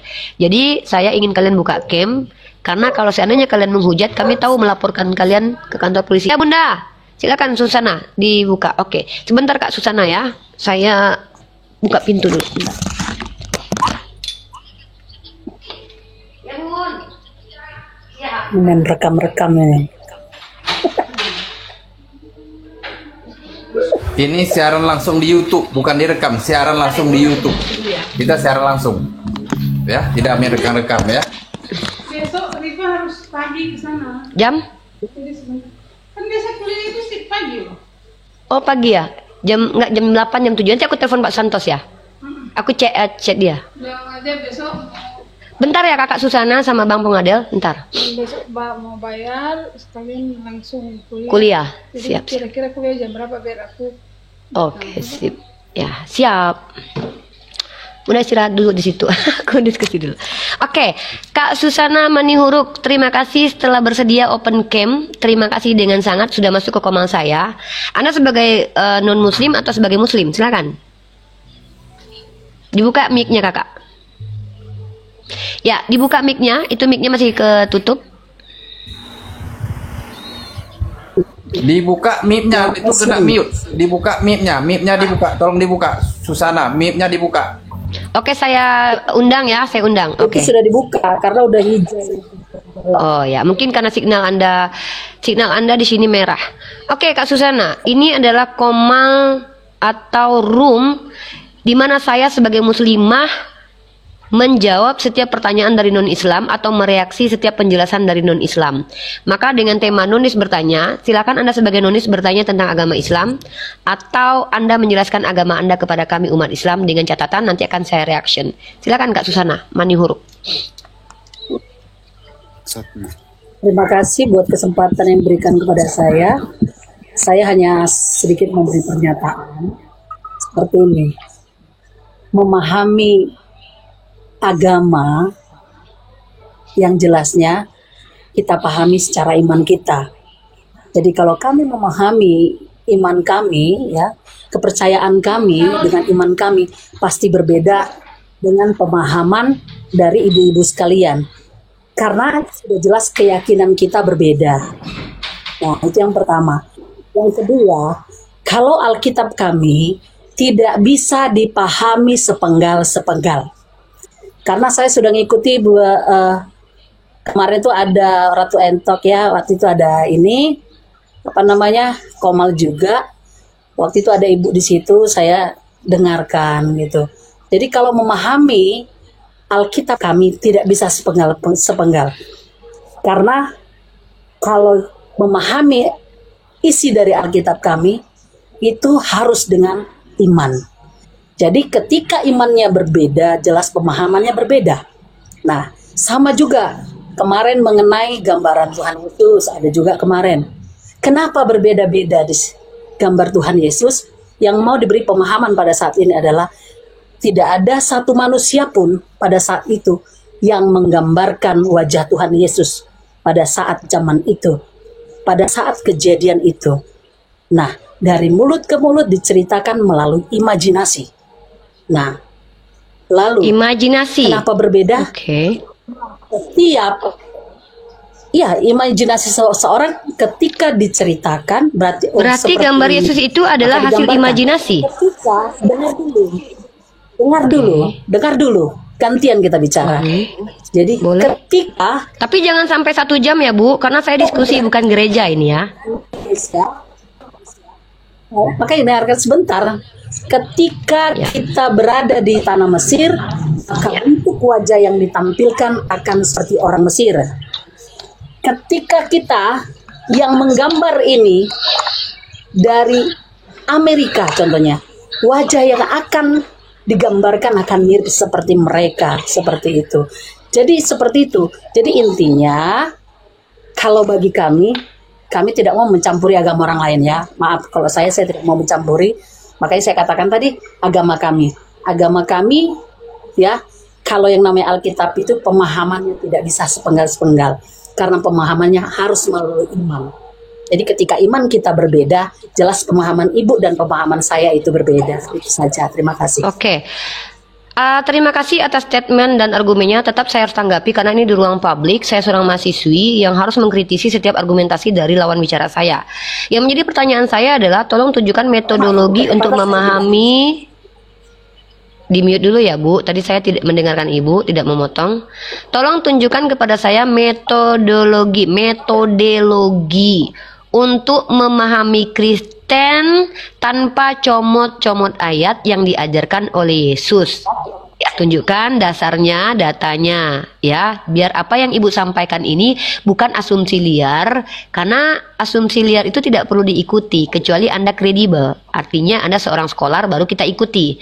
Tapi kalau Anda jemaat awam membawa perspektif pribadi, ya kita tidak perlu ikuti karena kita kajiannya ilmiah. Itu yang pertama. Jadi saya minta metode dari Yesus dalam memahami Bible, ya. Mungkin ayat-ayatnya saya mute dulu ya, biar tidak noise. Yang kedua, Anda mengatakan bahwa gambar Yesus yang dihina oleh konon, katanya itu adalah gambar Yesus, itu berupa imajinasi. Oke, saya tunjukkan definisi imajinasi teman-teman, ini menarik ya. Mudah-mudahan ini menjadi salah satu pertimbangan bagi penyidik atau nanti kasus Ratu Entok berlalu ya, bahwa ternyata Ratu Entok menghujat imajinasi dari orang Kristen. Imajinasi artinya adalah, pengertian imajinasi adalah daya berpikir membentuk gambaran tentang sesuatu yang tidak ada pada indera yang didapat dari kenyataan atau pengalaman seseorang secara umum maupun gambaran yang mampu dihasilkan sekalipun tidak pernah sepenuhnya dirasakan dalam kenyataan. Jadi teman-teman, mudah-mudahan ibu saudara kita ini, Suzana ini, membantu pihak kepolisian untuk meringankan penistaan terhadap yang dituduhkan kepada Ratu Entok, karena ternyata foto Yesus tersebut berupa imajinasi, bukan real. Itu bukan simbolik, bukan real, tapi imajinasi. Apakah ada larangan menghujat imajinasi? Maka kita minta datanya. Mudah-mudahan pihak kepolisian negara kita mengerti bahwa menghujat imajinasi ini apakah termasuk penistaan agama. Nah, mantap. Terima kasih penjelasan Bu Susana yang telah menguatkan dugaan kita selama ini bahwa gambar yang dianggap Yesus itu hanyalah hasil imajinasi. Subhanallah. Masya Allah, barakallah. Ya, Ibu, pertama saya juga harus sampaikan, ikut campur dalam urusan agama tidak bisa disamakan dengan diskusi lintas agama. Diskusi dialog lintas agama adanya percakapan antara dua orang yang sepakat membicarakan apa yang mereka ketahui dengan niat transfer knowledge dan menerima knowledge, transfer ilmu dan terima ilmu. Maka kalau seandainya diskusi lintas agama dikatakan mencampuri agama orang, Ibu tolong sampaikan kepada para pendeta Ibu, berhenti belajar Islamologi di STT ya. Bahkan berhenti membuka program misionaris untuk mengkristenkan orang-orang sudah beragama.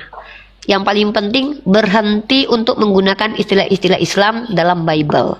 Insya Allah, kalau semua sudah terstruktur, tidak ada lagi orang-orang Kristen yang belajar Islamologi, karena kalau belajar Islamologi dikatakan mencampuri agama Islam, saya sendiri akan berhenti mempelajari kitab Ibu.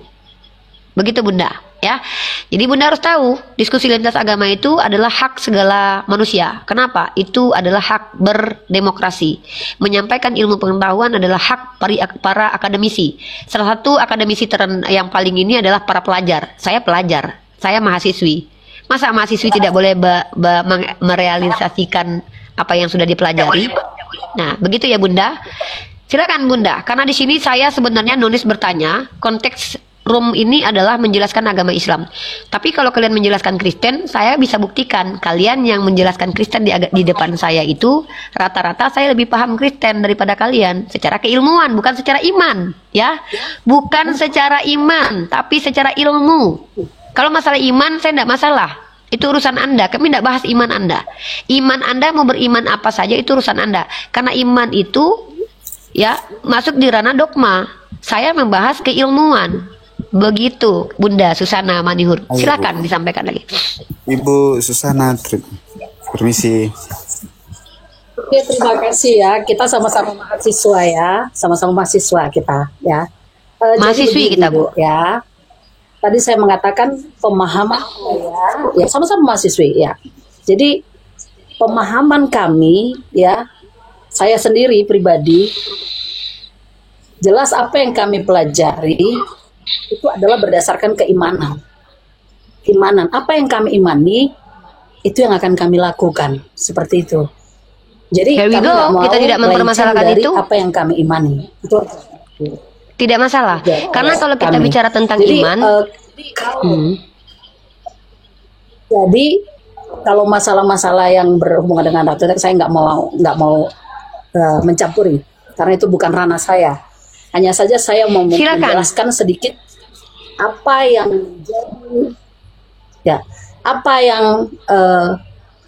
ada dalam pikiran kami, apa yang kami pelajari itu yang kami imani, apa yang kami lakukan itu yang kami imani. Berdasarkan iman kami itu yang akan kami lakukan. Tidak masalah. Kami tidak mengurusi iman Anda. Lain itu. Tidak masalah, kami tidak mengurusi iman memang Anda. Tidak mengurusi, tapi perbedaan pendapat antara ibu dengan itu berawal dari perbedaan keimanan. Itu dia. Jelas. Ketika keimanan itu kita tidak sama, masalah. pasti pandangan kita sama, Bu. Iman kita di sini tidak sedang menyamakan pandangan, berbeda. Bunda. Bunda, izin. Bunda tadi izin. Saya juga mendengarkan Ibu ketika Ibu bicara. Iya, tapi saya harus meluruskan Anda. Ya, saya harus meluruskan kesalahpahaman Anda. Ya, saya nggak. Bunda, ini room Nonis bertanya. Saya sudah lama kasih Anda waktu bicara loh di sini. Anda sudah keluar dari konteks room saya. Room saya ini judulnya Nonis bertanya. Anda masuk ke ranah sesi curhat sayangku. Bahkan untuk menghormati Anda pun saya meladeni Anda dengan mengizinkan Anda bicara. Padahal room saya ini konteksnya Nonis bertanya. Saya berikan pernyataan dan saya tidak panjang-panjang memberikan pernyataan, tidak, karena Ibu tadi bisa memberikan pertanyaan atau pernyataan, makanya saya menyampaikan pernyataan bukan pertanyaan, begitu. Karena saya tapi di sini judulnya Nonis bertanya, berarti Ibu salah. Iya, artinya Ibu salah kaprah. Judulnya kan Ibu baca, Ibu kan salah mahasiswi. Bisa bertanya, bisa memberi pernyataan. Benar nggak itu Papa? Iya, dan saya sudah menanggapi pernyataan. Iya, betul. Saya itu izin saya, otoritasnya saya. Otoritas saya mengizinkan Anda. Saya sudah mendengar pernyataan Anda, Bunda, karena otoritasnya saya ini memberikan izin kalaupun melenceng dari komal saya. Sementara saya sudah menanggapi. Masa Anda tidak paham juga? Saya kan sudah bilang, kalau ranah imani, silahkan. Makanya saya beri pernyataan, begitu. Silahkan buat pernyataan. Iya. Saya nggak mau. Saya tidak peduli Anda mau nonton saya. Saya juga orang ya.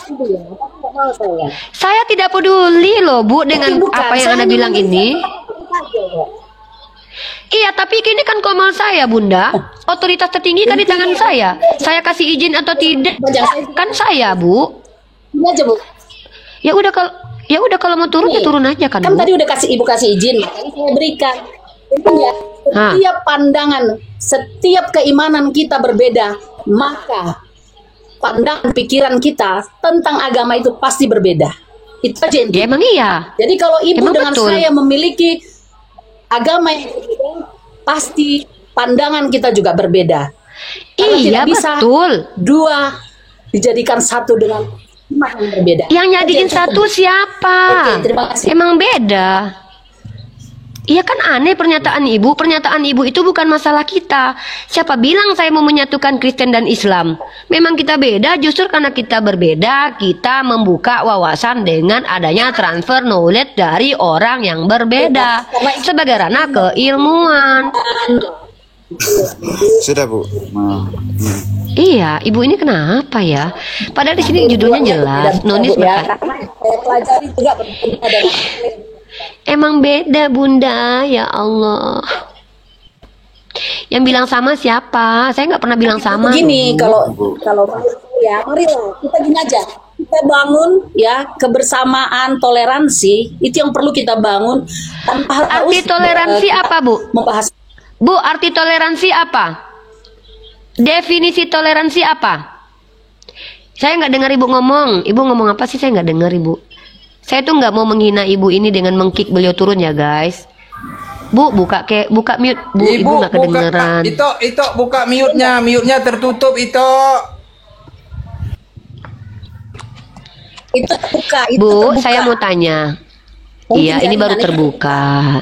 Iya, jaringan bukan salah kami loh, Bu. Bu, saya mau bertanya, definisi toleransi apa, Bu? Definisi toleransi apa? Nggak perlu harus saya terangkan, Bu. Lah, Ibu suruh saya toleransi, tapi kalau Ibu mengerti arti toleransi, saya tahu. Saya menguji pengetahuan Ibu. Katanya Ibu mahasiswi. Ibu ngerti arti toleransi? Apa arti toleransi? Apa artinya? Apa artinya? Apa artinya coba? Saya katakan ketika Ibu mengatakan toleransi. Kok nggak penting? Tidak perlu Bu, saya katakan. Ibu mengajarkan saya toleransi, Intinya, tapi Ibu nggak paham toleransi. Oh, gimana mau berbuat? Ngerti aja enggak? Bu, saya Jangan jelaskan katakan sama saya Ibu ya. tidak paham, Bu. Tapi saya tidak. Ya udah, apa? Apa arti toleransi? Definisinya? Nggak perlu Ibu jelaskan, Bu, karena saya paham. Saya nggak jelaskan, saya tanya Ibu. Pada saat Apa ini, arti Ibu mau toleransi? mengatakan gini, loh, pasti kamu yang betul-betul. Bang Regar, silakan Bang Regar, saya lelah menghadapi Ibu ini. Tolong diturunkan biar saya jelaskan apa definisi toleransi. Maaf ya Bu ya, sekik Ibu dengan tidak hormat ya. Karena Ibu mengacaukan diskusi saya ya. Toleransi berasal dari kata tolerir. Salah satu arti dari kata tolerir adalah membiarkan.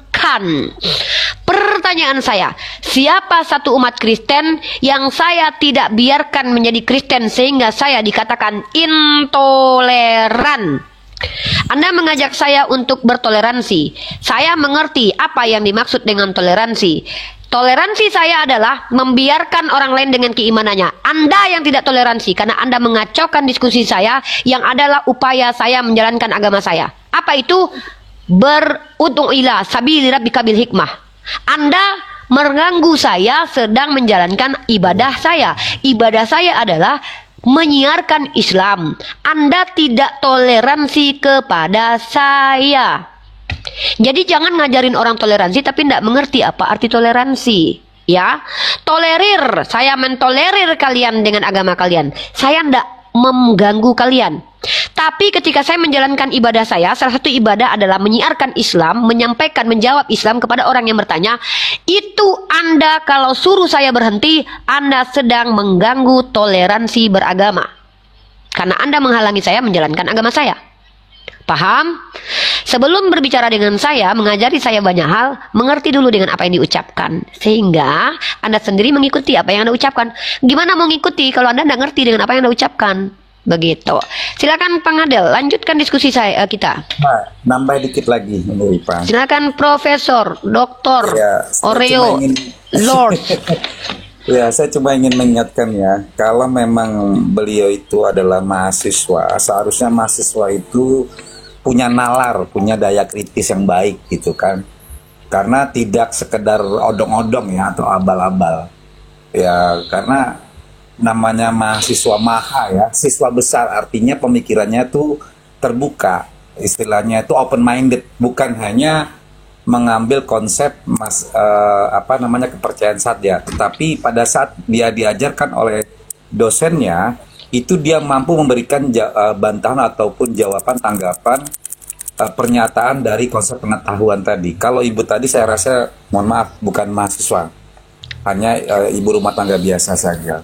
Karena kita kalau mahasiswa menilai, itu ya kita bisa mengerti konsep, ya, mengerti metodologi, gitu, ya betul ya. Jadi tolong katakan sejujurnya, nggak usah kesana kemari. Dan yang menarik satu hal adalah imajinasi tadi Umi Ripa. Jadi contoh mantap. Contoh gambar, mohon maaf saya katakan tuannya mereka. Itu sebetulnya adalah gambaran imajinasi seorang pelukis Leonardo da Vinci, gitu kan, seorang pelukis Italia. Betul, itu imajinasi lukisan. Dan bahkan banyak juga beberapa data literatur yang mengatakan itu bukan gambar Tuhan Yesus, tetapi ada yang mengatakan itu gambar putra dari Paus Paulus ke-6, yaitu Pope Pablo Garcia namanya. Itu ada datanya dari literatur akademik ya. Nah, jadi itu tambahannya. Ini Pak, lanjut. Jadi hilangkan doktrin, fokus ke pengetahuan, itu aja. Oke, Ferry, selamat sore Ferry. Muslim atau Kristen? Kristen, Pak. Silakan ongkem saudaraku. Nggak bisa, Pak. Oh, mohon maaf ya, saya turunkan ya. Belum bisa. Ya, nanti kalau sudah bisa ya Bang, cukupkan follower Anda biar Anda bisa on cam. Karena kami tidak mau lagi membiarkan para penista agama begitu bebasnya menista agama. Ketika kami tampol balik malah kami yang dilaporkan. Ya, untuk meminimalisir penista agama ya kami harus selektif untuk menerima teman-teman Kristen yang mampu berdiskusi dengan kami. Bang Pangodel, silakan pertanyaan selanjutnya. Oke, tadi apa itu? Bukan mau bertanya lagi karena apa namanya? Sejauh tadi percakapan kita, yang saya pahami itu, yang saya tangkap itu bahwa Tuhan kita berbeda, begitu. Allah yang percaya dengan Allah yang saya percaya itu berbeda, karena yang saya percaya itu roh, Pak. Roh dan maksudnya ada, begitu. Datang sebagai manusia, kemudian hidup di tengah-tengah kami. Kami panggil Bapa, kami panggil Guru. Itulah Tuhan kami, begitu, Bu. Itu pernyataan saya. Oke, saya jawab ya. Saya jawab. Ini agak sedikit menyakitkan, tapi ini fakta. Izin teman-teman. Penyembah roh itu sebelum Kristen hadir di Nusantara sudah ada dengan istilah animisme. Penyembah-penyembah roh. Itu sudah ada. Ya, kalau Anda termasuk penyembah roh, Anda bisa masuk klasifikasi animisme. Ya. Oke. Animisme. Mungkin Anda boleh cross check animisme. Apa animisme? Ini kita menggunakan definisi ya. Saya bacakan. Animisme definition meaning. Lanjut, Bu. Ya. Mohon maaf ini kita edukasi ya. Apa-apa, Bu. Believe in innumerable spiritual beings. Saya translatekan ke bahasa Indonesia dulu ya, biar enak kita diskusinya. Jadi kalau Anda termasuk penyembah roh, secara definisi Anda bisa dikatakan animisme. Animisme yang mengaku Kristen. Oke, animisme. Di mute dulu, brother. Kepercayaan pada makhluk spiritual yang tak terhitung jumlahnya yang peduli dengan urusan manusia dan mampu membantu atau merugikan kepentingan manusia. Kepercayaan animisme pertama kali disurvei secara kompeten oleh Sir Edward Burnett Taylor dalam karyanya Budaya Primitif yang menjadi sumber istilah ini, meskipun tidak ada satupun agama besar di dunia yang bersifat animistik. Nah, jadi orang-orang animisme itu percaya kepada roh-roh nenek moyang. Kalau Anda menyembah kepada roh-roh, sebenarnya itu sudah dulu ada istilah animisme ini. Tapi saya tidak katakan bahwa Anda itu animisme. Tapi kalau menyembah roh itu bisa termasuk kepada animisme. Lanjut. Saya tidak sepakat dengan diksi Anda tadi, brother. Anda fokus dengan saya, tidak perlu membaca typingan ya. Tidak perlu, itu mengganggu Anda nanti. Tidak perlu baca typingan. Itu hanya akan mengganggu diskusi kita, brother. Fokus ke saya. Biarkan mereka dengan typingan mereka. Tuhan dalam arti pencipta yang tidak diciptakan itu tidak banyak. Hanya satu. Hanya satu. Ya, ini saya kasih argumen dulu dari apa yang Anda sampaikan. Nanti Anda bantah. Jangan dibaca. Ya, silakan dibuka mute-nya dulu. Mau bicara apa, brother? Nah, ada noise. Lain desain kenapa bisa muncul ya? Apa? Suara lain di. Oh, gini, turun dulu, keluar dulu dari TikTok, turun dulu, nanti naik lagi, bersihkan semua aplikasi yang terbuka. Biasanya begitu. Izin ya, Bu. Ya, siap. Ya. Jadi teman-teman, mungkin saya jelaskan dulu sebelum saudara kita naik lagi. Jadi teman-teman, Tuhan itu kalau definisinya adalah pencipta yang tidak diciptakan itu cuma satu. Penciptanya Tuhan orang Kristen, pencipta Kristen, jadi pencipta seluruh alam ini ya satu saja, nggak mungkin banyak, nggak mungkin. Tapi sembahan kita berbeda, pencipta kita sama, tapi yang kita sembah berbeda. Kita sama-sama mengklaim menyembah kepada pencipta yang benar. Masalahnya adalah, mampukah Anda membuktikan bahwa yang Anda sembah itu adalah pencipta yang benar? Kan begitu, saya ulangi. Pengadil, dengarkan saya kalau Anda mendengar. Pencipta dunia itu hanya satu, brother. Betul. Sembahan kita memang berbeda. Pencipta kita tidak berbeda. Pencipta kita sama. Siapa dia? Tuhan Rabbul Alamin, Tuhan pemelihara, pemilik yang punya alam semesta. Tapi sembahan kita berbeda. Kita berdua sama-sama mengklaim menyembah pencipta alam. Nah, harusnya kita sama-sama bisa membuktikan bahwa yang kita sembah itu adalah pencipta alam yang benar. Bagaimana metodologi membuktikannya? Kita harus menggunakan apa? Kaidah ilmiah. Salah satu kaidah ilmiah adalah dengan adanya literatur atau data, bukti-bukti bahwa kita memiliki dasar penyembahan terhadap sembahan kita. Contoh, Anda menyembah Yesus sebagai Allah. Pertanyaannya, di manakah Yesus mengatakan bahwa dia adalah Allah? Kapankah Yesus mengajarkan untuk menyembah dia? Sehingga Anda menyembah dia dan mengatakan dia Allah. Kalau ditanya kepada umat Islam, kenapa kami menyembah Allah? Karena Allah mendeklarasikan ketuhanannya di dalam Al-Quran. Kenapa kami tidak percaya Tritunggal? Karena Allah menjelaskan bahwa dia itu adalah Ehad, Ahad, Yahid, Wahid. Lalu kami memiliki dasar dulu. Nanti kalau kita masuk lebih dalam, mari kita uji kedua dasar ini. Ini akan masuk ke dalam kajian ilmiah. Yang disaintifikan itu bukan Tuhannya, tapi adalah sumber pengetahuan tentang iman ini. Begitu, brotherku. Paham nggak sampai di sini? Kalau nggak saya simpulkan dengan bahasa sesingkat-singkatnya, sepadat-padatnya. Saya sepakat dengan pendapat Ibu bahwa kita, Masya Allah, pencipta kita sama. Cara kita menyembah dengan pandangan kita tentang pencipta kita itu berbeda. Itu betul. Masya Allah, luar biasa. Begitu. Itu yang maksudnya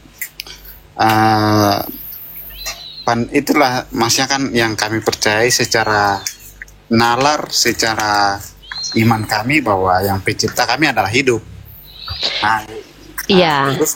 Definisi hidup itu seperti apa? Apakah yang dimaksud dengan hidup itu harus memiliki tubuh dan memiliki roh? Pertama, kalau di Alkitab kami tidak, maksudnya Allah itu tidak terlihat, gitu. Dia memperlihatkan diri dalam rupa Yesus. Nah, itulah definisi iman kami. Tunggu. Kemudian Tuhan itu tidak terlihat. Sebentar. Tuhan itu tidak terlihat, tapi bisa dilihat. Ini kontradiksi. Tuhan itu terlihat atau tidak terlihat? Tidak terlihat. Oke, artinya dia terlihat dong. Mana yang betul? Konsisten nggak dia dengan sifatnya bahwa dia tidak terlihat? Bukan masalah konsisten dan tidak konsistennya. Karena Allah Tapi kami tentang begitu. sifat Betul, konsisten Anda dan tidak percaya bahwa konsisten Allah itu, hidup. iya, definisi Allah- hidup itu Allah apa? kami itu roh. Iya, nggak apa-apa. Saya tadi sudah bahas tentang penyembah roh. Definisi hidup itu apakah harus memiliki roh?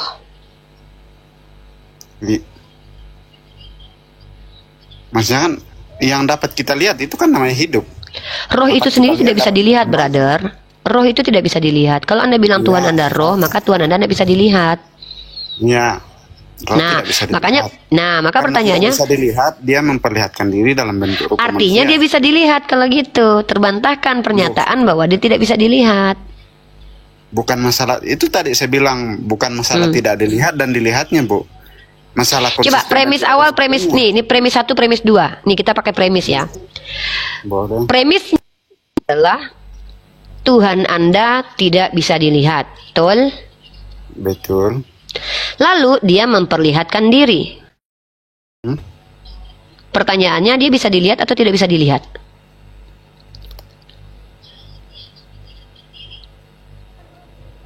Bukan masalah tidak dilihat dan tidak. Tadi saya mengerti premis Ibu.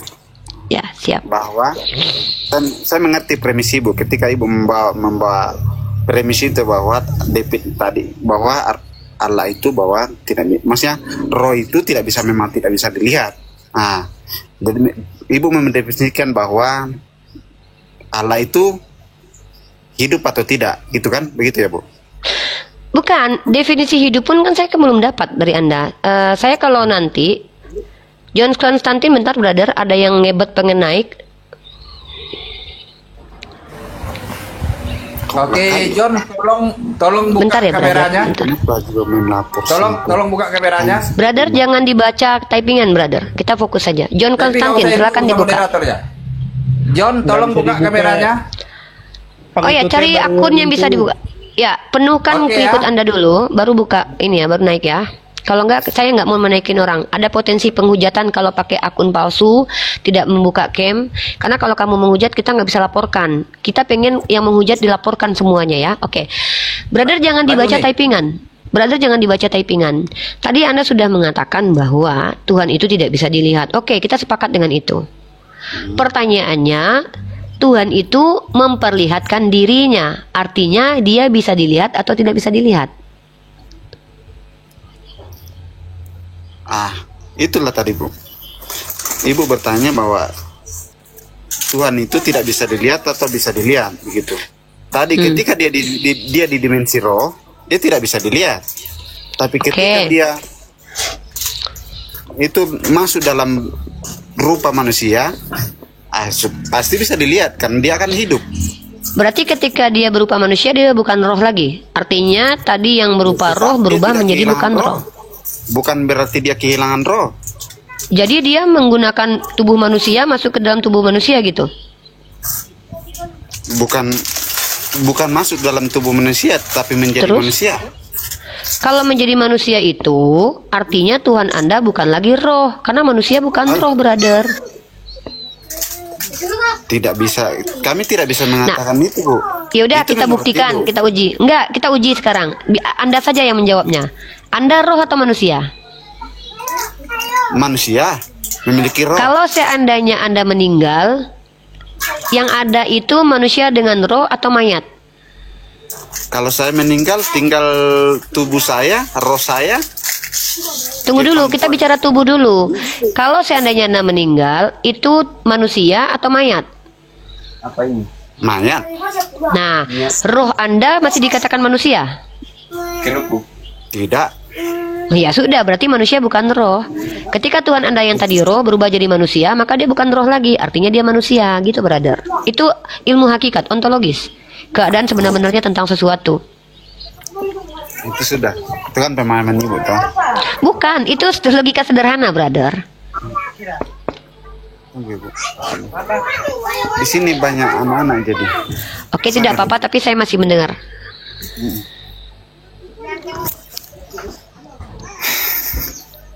Seru, Teh.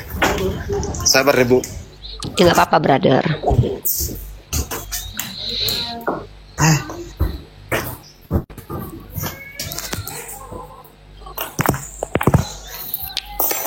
Oke.